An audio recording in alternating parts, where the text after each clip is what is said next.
அவரெல்லாம் ஈஸியாக ஏமாற்றவே முடியாது. எல்லாமே கேட்பாங்க, நான் எதுக்கு சிரிக்கணும், எதுக்கு இப்போ வந்து 2 சீன் அடிக்கணும். என்னோட அசோசியேட்ஸ் எல்லாம் வந்துட்டு அவர்கிட்ட பேசுறதுக்கு கொஞ்சம் பயப்படுவாங்க. எல்லாருக்கும் நன்றி, வணக்கம்.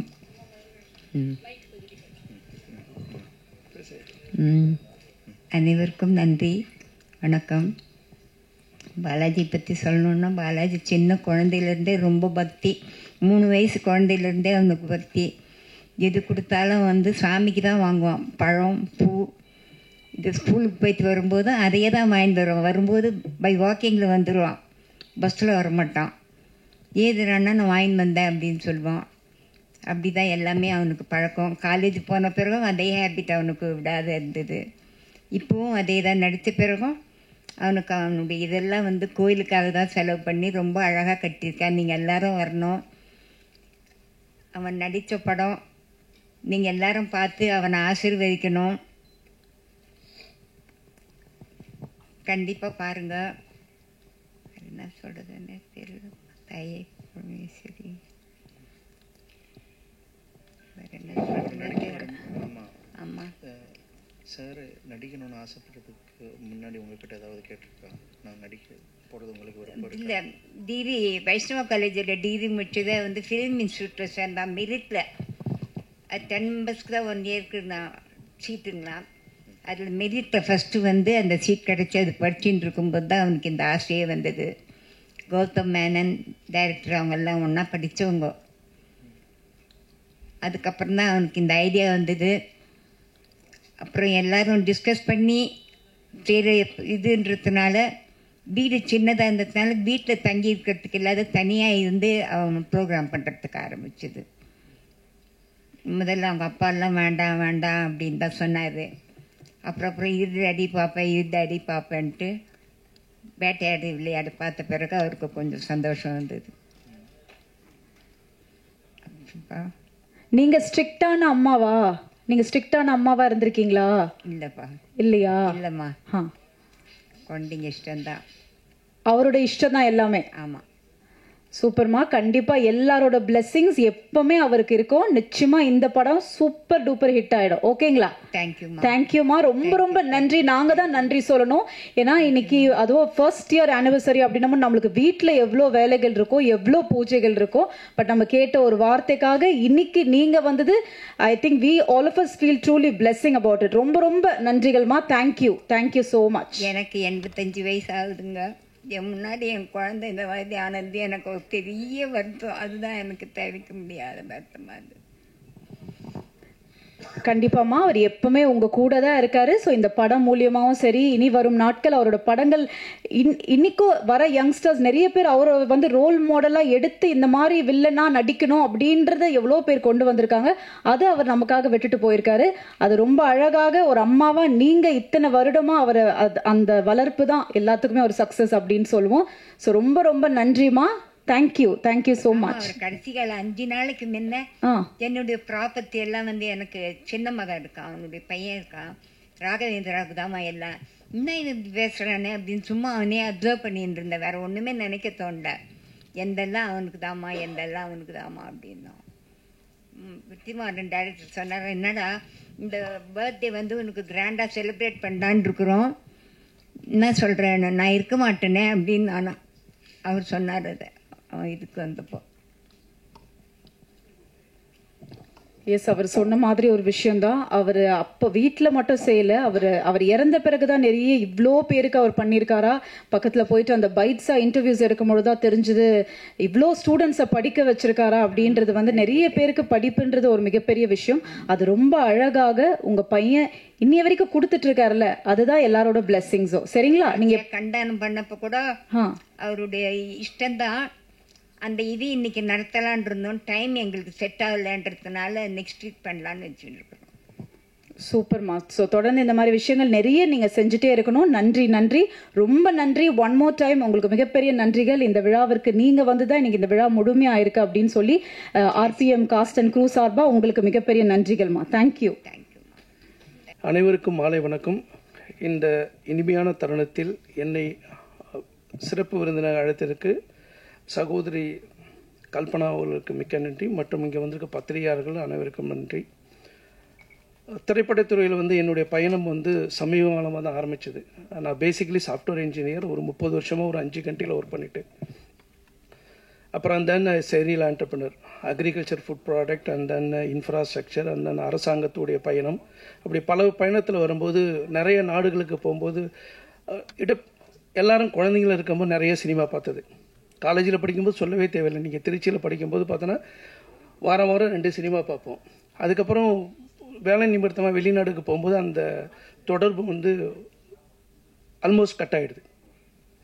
அதுக்கப்புறம் பிஸ்னஸ் ஆரம்பித்ததுக்கப்புறம் பார்த்தா வெளிநாடுகளுக்கு அதுக்கப்புறம் சினிமாவை பற்றி ஒரு பெரிய அபிப்பிராயம் கிடையாது. உண்மையை சொல்லப்போனாக்கா வெளிநாடுகளுக்கு போய் அங்கே தமிழர்கள் பேசும்போது தான் அது மேலே ஒரு ஈர்ப்பே வந்தது. ஏன்னா இன்றைக்கி உங்களுக்கு தெரியுமா தெரியாதது மலேசியா, சிங்கப்பூர் இந்த மாதிரி ஏஷியன் கண்ட்ரியில் இன்றைக்கி தமிழ் மொழி பேசுகிறாங்கன்னு கேட்டேன்னா அதுக்கு முதல் காரணம் திரைப்படம் மட்டுமே தான். வேறு எதுவுமே நீங்கள் சொல்ல முடியாது. நீங்கள் போனவங்களுக்கு தெரியும். ஏன்னா அங்கே பள்ளி படிப்பில் வந்து தமிழ் பாடம் கிடையாது. அமெரிக்காவில் மட்டும் அமெரிக்காவில் ஒரு 2 வருஷம் தான். இப்போயும் என்னுடைய அலுவலகம் அமெரிக்காவில் இருக்குது. வருஷத்துக்கு 3 மாதம் அங்கே போவேன். அப்போ தான் ஒரு கடந்த ஒரு 20 வருஷமாக தான் பார்த்தோன்னாக்கா நம்ம பசங்க தமிழ் படிச்சுட்டு இருக்காங்க. அதுக்கு முன்னாடி தமிழ் படிக்கலை. ஏஷியன் கண்ட்ரியில் பார்க்கும்போது பார்த்தோன்னாக்கா தமிழ் கிடையாது. இன்றைக்கி தமிழ்நாட்டுக்கு வெளியில் இருக்கிற தமிழர்கள் தமிழ் பேசுகிறாங்கன்னு சொன்னோன்னா அது திரைப்படம் மட்டும்தான், வேறு எதுவுமே கிடையாது. புக்கு படிக்க தெரியாது. ஆஃப்ரிக்கா பொண்ணு என்னுடைய நண்பர் இப்போ வந்திருக்காரு. அவர் இப்போ ஆஃப்ரிக்கா போகும்போது பார்த்தம்போது தமிழ் பேசுவாங்க, தமிழ் தெரியாது. எதுக்கு நான் சொல்ல வரேன்னா திரைப்படத்துறையுடைய ஒரு பக்கம் கான்ட்ரவர்சி சப்ஜெக்டாக இருந்தாலும் இன்னொரு பக்கம் சமூகத்துக்கு என்ன செஞ்சுட்டு இருக்குன்னு அந்த கோணத்தில் வரும்போது தான் நான் அந்த இந்தோனேஷியா போயிருந்தேன். நடுவில் ஒரு 2 மாதம் ஒரு 4 மாதம் முன்னாடி போயிருந்தேன். ஒரு பொண்ணு வந்து மிக அழகாக வந்து பார்த்தோன்னாக்கா மாரியம்மன் கோயிலில் வந்து முருகரை பற்றி பாடுச்சு. அந்த நாட்டை சேர்ந்த அந்த 5வது ஜென்ரேஷன். நான் போயிட்டு நல்லா பாடுறேன் பண்ண அப்படி முகத்தை பார்த்தது ஒன்றுமே புரியல. அதுக்கப்புறம் இங்கிலீஷில் கேட்டதுக்கப்புறம் தெரியுது அந்த பொண்ணுக்கு தமிழ் தெரியாது, எழுதவும் தெரியாது, பேசவும் தெரியாது. ஒன்று ஜென்ரேஷனாக முருகர் பாட்டை சொல்லி கொடுத்தது பாடுது. அந்த பாட்டுக்கு அர்த்தம் கூட என்னன்னு தெரியாது. அப்போ அங்கே சொல்லிட்டு வரும்போது அங்கே நிறைய பேர் தமிழர்கள் இருக்கானுங்களா, அவங்கள சொல்லிட்டு வந்து சினிமா போட்டு காமிங்க. அந்த ஒரு மொழி மேலே ஒரு ஆர்வம் வரணும்னா சினிமா தான் பார்க்கணும். வேறு எதுவுமே புக் எடுத்து படிக்க சொன்னால் புக்கில் வந்து எழுத்து வளைவாக இருக்கணும், உங்களை படிக்க தெரியாது. ஸோ அதற்கு காரணமாக தான் திரைப்படத்தின் மேலே ஒரு ஈர்ப்புன்னு சொல்லுங்களேன், ஈர்ப்பு வந்தது. அதுக்கப்புறம் ஒரு திரைப்படம் தயாரித்து கொண்டு இருக்கிறோம். 1வது பார்ட்னர் வந்திருக்கோம். நீங்கள் சொல்லலாம் மீடியா இருக்குது, எழுத்தாளராக இருந்து எல்லாத்தையும் வந்து இதுவும் வந்தது காரணம் என்ன, இன்றைக்கி மொழி மேலே ஆர்வம். அந்த ஆர்வத்தின் காரணமாக தான் சகோதரி அடுத்ததுக்கு வந்து இப்போ உடம்பு சரியில்லைனாலும் இப்போ இதை முடிச்சுட்டு ஒரு ஸ்கூல் ஃபங்க்ஷனுக்கு நான் போகணும். சிறப்பு விருந்தெல்லாம் கொடுத்து பள்ளி மாணவர்களுக்கு வந்து பார்த்தோன்னாக்கா பரிசளிப்பு விழா கொடுத்துருக்காங்க. அதுக்காக சொல்லியிருக்காங்க. திரைப்படத்துறையில் என்னுடைய தாழ்மையான வேண்டுகோள், வெளிநாடுகளில் இருக்கிற வந்து வன்முறையை கொஞ்சம் யதார்த்தம் இருக்கும், எப்பயுமே யதார்த்தம் இருக்கும். காலகாலத்துக்கும் பார்த்தோன்னாக்கா வன்முறை இருந்துக்கிட்டு தான் இருக்குது. முன்னாடி ரொம்ப எக்ஸ்போஸ் ஆகாமல் இருந்தது. இப்போ மீடியா வந்ததுக்கப்புறம் ஹையஸ்ட்டாக எக்ஸ்போஸ் ஆகிட்டுருக்கு. தயவுசெய்து ஓரளவுக்கு குறைச்சிங்க, நல்ல கருத்துக்களை சொல்லுங்கள். ஏன்னா ஒரு மாஸ் மீடியானும் போது அந்த மீடியாவுடைய பவர் வந்து ஈஸியாக ஒருத்தர் மைண்டை டைவெர்ட் பண்ணிட்டு போயிடலாம். ஆனால் நல்லது சொல்கிறதுக்கு வந்து பண்ணோம். ஏன்னா இங்கே இருக்கிற பிள்ளைகளை தாண்டி தமிழ் உள்ளங்கள் வெளியில் குறை பார்த்தோன்னாக்கா ஒரு 70-80 நாடுகளில் இருக்க தமிழ் குழந்தைகளும் யோசித்து பாருங்கன்னு சொல்லி வாய்ப்புக்கு நன்றி கூறி விடைபெறுகிறேன். நன்றி, வணக்கம். படம் மிகப்பெரிய வெற்றி அடையட்டும். அனைவருடைய ஆசீர்வாதமும் வேண்டும் என்று வேண்டி விரும்பிக் கொள்கிறேன். தமிழ் கல்ச்சர்னா எனக்கு ரொம்ப பிடிக்கும். நான் தமிழில் பேச ட்ரை பண்ணுறேன். தமிழ் படத்தில் நடிக்கணும்னு ஆசை தானே. நிறைய ஆடிஷன் அட்டென்ட் பண்ணிட்டேன், நிறைய ட்ரை பண்ணிட்டேன். அப்புறம் கடைசியாக கிடச்ச சான்ஸ் தான் ஆர்பிஎம் படத்தில் சான்ஸ் கிடச்சிருக்கேன். ஷூட்டுக்கு போன அன்னைக்கு ஷூட் ஸ்டார்ட் பண்ண அன்னைக்கு தான் எனக்கு டானியல் பாலாஜி சார்கிட்ட நடிக்கணும்னு அப்போ தான் தெரிஞ்சது. ஐயோ, நான் கற்றுக்கிட்டதும் கல்பனா மேம் சொன்ன மாதிரி நான் கற்றுக்கிட்டதும் ப்ராக்டிஸ் பண்ணதும் எல்லாமே மறந்து போச்சு. என்ன பண்ணணும்னு எதுவுமே தெரியல.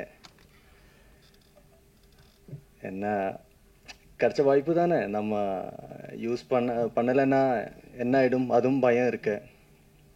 அப்போ தான் பாலாஜி சார் வந்து என்கிட்ட தோளில் தட்டி சொன்னேன். அவர், டே தம்பி, நான் டானியல் பாலாஜி கிடையாது, நான் சமீர், இந்த படத்தோட கேரக்டர். நீங்கள் அது மட்டும் மனசில் ஞாபகப்படுத்த போதும். சல்மான், சாரி, நான் சல்மான் தான் இந்த படத்தோட கேரக்டர். நீங்கள் அது மட்டும் நினச்சா போதும், நீ கான்ஃபிடெண்ட்டாக நடிங்க, பரவாயில்ல உனக்கு முடியும் சொன்னார். அப்படி தான் எனக்கு ஒரு மனசுக்கு ஒரு கான்ஃபிடன்ஸ் எல்லாமே கிடச்சிருக்கேன், ஒரு தைரியமும் வந்துச்சு. ஆனால் நான் பாலாஜி சாரை நான் என்னோட குருவாய் கண்டுட்டு இருக்கேன். இல்லை, நிஜம்தான், என்னோட குரு தான். எனக்கு நிறைய டிப்ஸ் அவர் சொல்லி தந்தார். ஆக்ட் பண்ணும்போது ஐ பொசிஷன், இவரோட ஐனா நல்லா செம்மையாக இருக்கும் ஆக்ட் பண்ணும்போதெல்லாம், அது ஃபாலோ பண்ண நிறைய டிப்ஸ். அப்புறம் பாடி லாங்குவேஜ் எப்படி இருக்கணும், ஒரு டைலாக் எப்படி இருக்கணும், நம்ம டைலாக் டெலிவரி எப்படி வேணும், அந்த மாதிரி எல்லாம் நிறைய நிறைய டிப்ஸ் அவர் எனக்கு ஒரு குரு மாதிரி நின்று சொல்லி தந்தார். அப்புறம் இது நான் ஒரு ஃப்ரெஷ்ஷாக வந்து எனக்கு நல்ல ஒரு வாய்ப்பு தந்த director Prasad sir, producer Kalpana ma'am, அப்புறம் நம்ம பாலாஜி அண்ணா, அவருக்கெல்லாம் என்னோட மனமார்ந்த நன்றி சொல்கிறேன். இந்த படத்துக்கு உங்கள் எல்லாரும் சப்போர்ட் தான் தேவை. இந்த படம் மிகவான ஒரு வெற்றி ஆகணும்னு அதான் நான் பிரார்த்தனை பண்ணிட்டு இருக்கேன். நன்றி நன்றி, இதுதான் பேசிட்டு இருக்கேன். எல்லாருக்கும் வணக்கம், தமிழுக்கும் பெரிய வணக்கம். இது என்னோட முதல் சினிமா மேடை, ரொம்ப முக்கியமான நாளாக நான் இதை பார்க்குறேன். இந்த மேடையும் இந்த நாளும் எத்தனை வருஷத்துக்கு அப்புறம் திரும்பி பார்த்தாலும் என்னோட கோர் மெமரியில் கண்டிப்பாக இருந்துகிட்டே இருக்கும். நான் இந்த படத்தில் ஓப்பனிங் சாங் எழுதியிருக்கேன்.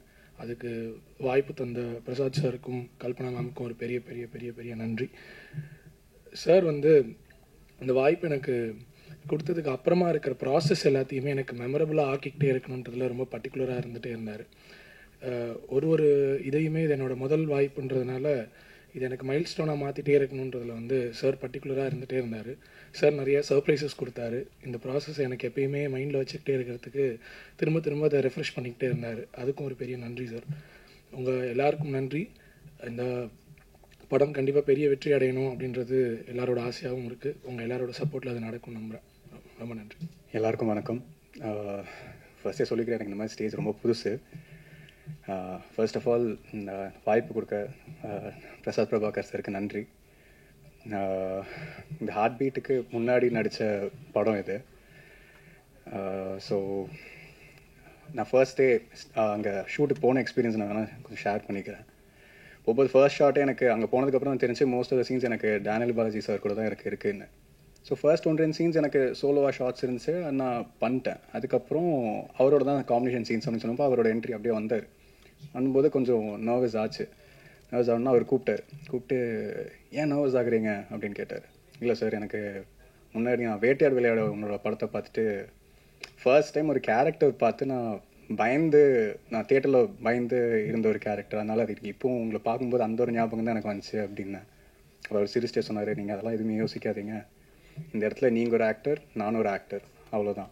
ஸோ கேரக்டராக நீங்கள் என்ன பண்ணுமோ அது பண்ணிக்கோங்க, ஜாலியாக இருங்க, நம்ம ஃப்ரெஷ்ஷாக அப்படியே பண்ணிக்கலாம் அப்படின்னாரு. ஸோ அந்த ஒரு பூஸ்ட் எனக்கு அதுக்கப்புறம் அந்த சீன்ஸ் எல்லாமே அதனால எனக்கு மேபி நல்லா இருந்துச்சோ இல்லை என்னமோ தெரில. அண்ட் முக்கியமாக அவர் ஒன்று சொன்னார், எனக்கு இப்போ வரைக்கும் ஹெல்ப்ஃபுல்லாக இருக்கிறது ஒரு இதுக்கும் ஒரு கேரக்டர் எப்படி ப்ரிப்பேர் பண்ணுறதுன்னு சொன்னார். அது இன்னே வரைக்கும் இப்போ ஒரு சின்ன சின்ன ரோல்ஸ் நான் பண்ணுறதா இருந்தாலும் அது எனக்கு ரொம்ப இப்பவும் ஹெல்ப்ஃபுல்லாக இருக்குது. சின்ன சின்ன இன்ஸ்டன்ஸ் தான். அவர் எல்லாரும் சொல்கிற மாதிரி அந்த ஒரு கண் வைக்கிறதா இருக்கட்டும், ஒரு பாடி லாங்குவேஜ், ஒரு கேரக்டர் ப்ரிப்பேர் பண்ணுறது, பேசிக்லி ஃப்ரம் ஸ்க்ராச் எல்லாம் ப்ரிப்பேர் பண்ணுறது அவர் நிறையா அதை எக்ஸ்பிளைன் பண்ணார், எப்படி ப்ரிப்பேர் பண்ணுன்ற அந்த ஒரு ரீதி. ஸோ அது எனக்கு இப்போ வரைக்கும் ஹெல்ப்ஃபுல்லாக இருக்குது. கண்டிப்பாக த்ரூ அவுட்டாக என்னோட கெரியரில் அது ரொம்பவே ஹெல்ப்ஃபுல்லாக இருக்கும் அவரோட இது. அண்ட் ஸ்க்ரீன் ஸ்பேஸ் அப்படின்னு பார்க்கும்போது கல்பனா மேம் கூட ஒரு சீன் நான் நடிச்சிருக்கேன். மோஸ்ட்லி இல்லை அந்த சீன் மோஸ்ட்டாக நிறைய இடத்துல பேசப்படும்னு நினைக்கிறேன். நானும் அதை வேண்டிக்கிறேன். அண்ட் இந்த எல்லாரும் மாதிரியும் நாங்களும் இந்த படத்துக்கு ரொம்பவே நல்லா எஃபர்ட்ஸ் போட்டிருக்கோம். ரொம்ப நல்லா வந்திருக்குன்னு நம்புகிறேன். அண்ட் நீங்களும் உங்களோட சப்போர்ட் ரொம்பவே தேவை. Please do support is. And இந்த படத்தை நல்லா வந்திருக்குது, ப்ளீஸ். Yeah, thank you. படத்தை பற்றி பேசுகிறதுனா இது பேசுகிற மொழியே இல்லை, இது காட்சியோடது. ஆக்சுவலி நான் என்னால் என்னென்ன முடியுமோ அதோட மேக்ஸிமம் நான் பண்ணியிருக்கேன். அதுக்கு உங்களோட அனைவரோடையும் சப்போர்ட் வேணும். முக்கியமாக என்னென்னா, சோனி மாதிரி ஒரு பெரிய ஒரு கம்பெனி பேன் இண்டியா ரிலீஸ் பண்ணுறதுக்கு இந்த படம் எடுத்துறதுக்கு ஃபஸ்ட்டாக நான் நன்றி சொல்ல சோனிக்கிட்ட. அதுக்கப்புறம் என்னென்னா இந்த படம் இந்த அளவுக்கு கொண்டு வர்றதுக்கு நிறைய ஆட்கள் எனக்கு சப்போர்ட் பண்ணியிருக்காங்க, ஆக்டர்ஸ், டெக்னீஷியன்ஸ் அனைவரும். அப்புறம் சக்ஸஸ் பண்ணதுக்கு அப்புறம், இது முடிஞ்சதுக்கப்புறம் இனிமேல் என்ன வேணும்னா, நான் என்ன பண்ணாலும் நீங்கள் சொன்னால் மட்டும்தான் மக்கள் கேட்பாங்க. நான் கையெடுத்து கும்பிட்றதுக்கு என்ன காரணம்னா நீங்கள் சப்போர்ட் பண்ணுங்கள். ஏன்னா டேனியல் பாலாஜி சார் வந்து கிட்டத்தட்ட ஒரு 1.5 வருஷத்துக்கு மேலே ஆச்சு அவரோட படம் வந்துட்டு. அது ரொம்ப அழகாக நடிச்சிருக்காங்க. டேனியல் பாலாஜி சார் நடிக்கும் போது சாதாரணமாக வந்து ஓவர் எக்ஸ்போஸ்டாக நடிப்பாங்க. ஆனால் இதில் வந்து அவரை சட்டிலாக அண்டராக நடிக்க வச்சுருக்கேன் நான். ஒரு விஷயத்த இப்படி பார்க்குறதுக்கு பதிலாக, சார் நீங்கள் வந்து ரொம்ப ரொம்ப சட்டிலாக நடிங்க, உங்களோட ஓவர எக்ஸ்பிரஷன்ஸ் தான் ஜாஸ்தியாக நாங்கள் பார்த்துருக்கோம். ஆனால் நீங்கள் வந்து உங்களுக்கு சில டைமில் உங்களுக்கு பயங்கரமாக கோவம் வரும், ஆனால் சிரிக்காதீங்க. உங்கள் மைண்டில் தான் அந்த கோவெல்லாம் பார்க்கணும், ஆனால் எங்களுக்கு அது புரியணும். அதனால தான் உங்களால் சொல்லுங்கள் சார் அப்படி தான் சொல்லுவாங்க. ஏன்னா அவருக்குள்ளே ஒரு டைரக்டர் இருக்குது, அவருக்குள்ளே ஒரு ரைட்டர் இருக்குது, அவருக்குள்ளே ஒரு ப்ரொடக்ஷன் கண்ட்ரோலர் இருக்குது, அவருக்குள்ளே ஒரு ப்ரொடியூசர் இருக்குது, எல்லாமே இருக்குது. அவரெல்லாம் ஈஸியாக ஏமாற்றவே முடியாது. எல்லாமே கேட்பாங்க, நான் எதுக்கு சிரிக்கணும், எதுக்கு இப்போ வந்து 2 சீன் அடிக்கணும். என்னோட அசோசியேட்ஸ் எல்லாம் வந்துட்டு அவர்கிட்ட பேசுறதுக்கு கொஞ்சம் பயப்படுவாங்க. வேற ஒன்றும் இல்லை, ஒரு சீனை சொன்னால் பிஃபோர் என்ன நடக்கணும்னு கேட்பாங்க. ஜஸ்ட் இப்போ நம்ம சீனில் இருக்கிறது என்னென்னா, டேனியல் பாலாஜி சார் கார்லேருந்து வெளியில் வராங்கன்னு வச்சுக்கோங்க. அவர் என்ன ஃபஸ்ட்டு ஸ்கிரிப்ட் கொடுக்குற அந்த பையன்கிட்ட கேட்பேன், சரி இறங்குறாங்க, அதெல்லாம் எனக்கு புரியுது, நான் இப்போ எங்கேருந்து வரேன் சார், அது ஸ்கிரிப்டில் இல்லை சார். தம்பி, நான் இப்போ ஹாஸ்பிட்டல்லேருந்து வரீங்களா இல்லை நான் சினிமா பார்த்துட்டு வரீங்களா, அந்த இமோஷன்ஸ் வந்து எனக்கு கேரியட் பண்ணோன்னா நீ எனக்கு பிஃபோர் சொல்லியே ஆகணும். அந்த அளவுக்கு ஸ்கிரிப்டை பற்றி, சினிமாவை பற்றி ரொம்ப நல்லா புரிஞ்சுக்கிற ஒரு பர்சன்கிட்ட ஒர்க் பண்ணுறது எனக்கு பெருமையாக இருக்குது. அவர் கூட ஒர்க் பண்ணுற ஒவ்வொரு நிமிஷமும், ஒவ்வொரு நொடிகளும் என்னோட மெமரியில் ஆயுட்காலம் எப்போவுமே நிற்கும். நீங்கள் ப்ரெஸ், மீடியாஸ் எல்லாமே வந்து எங்களுக்கு சப்போர்ட் பண்ணோம். ஆர்பிஎம் படம் பெரிய ஒரு வெற்றியாக வர்றதுக்கு உங்களோட சப்போர்ட் தேவை. இதுக்கப்புறம் இப்போது சில பேர் சொல்லுவாங்கள்ல, சில பேரோட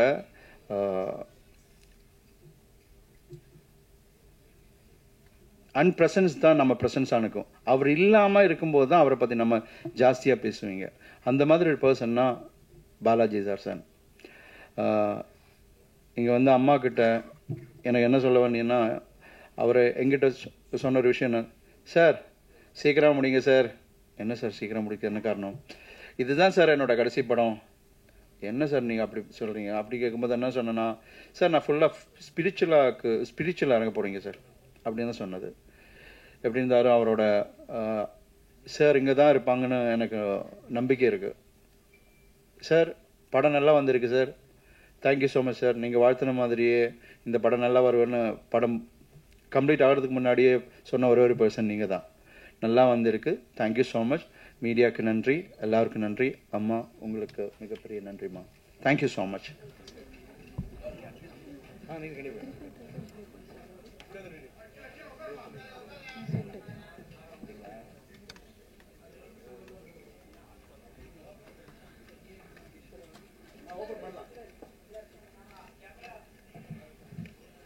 So yes, there is no hero without a villain. So இது நாங்க சொன்ன மாதிரி press and media friends இந்த படத்தை கரெக்டான இடத்துல போய் நீங்க சேர்க்கணும்.